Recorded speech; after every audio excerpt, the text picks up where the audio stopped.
Полная галштинизация. Да, но сейчас галштинизируем. Полный галштин жасайын деп жатыр ғой. Средний удой какой? Сейчас 28. 28? Да. 1/6 у А нас. какой отел? Второй? Нет, у нас разные лактации. Лактация разная. Разные.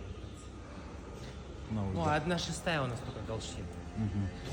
6 групп дойных, одна А группа. рацион составляющий? Сила, стенаж, концентратор. Концентрат какие виды? Подсолнечный, рапсовый, кукуруза. Ну и эти премиксы. А суточная масса корма? Суточная масса казар.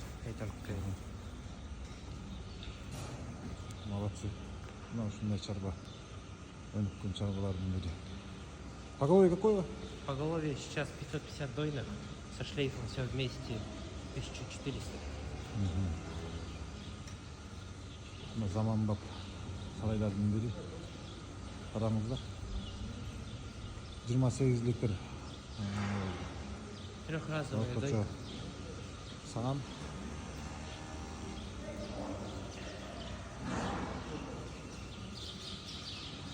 Сначала заливали красного галштина, сейчас на полную галштинизацию черной пестрый уже заливали. Это красный галштин. На которых красный все брали, вот, Это красный галштин получается. Симментал. Ну, красный галштин. Ну, глада. Пил экен. Пил.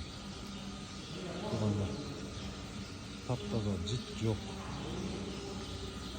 Өнүгүп атат ушинтип. Süt bağıtındağı, buga çeyindağı et bağıtındağı tartып чыгардык. Галштиндер.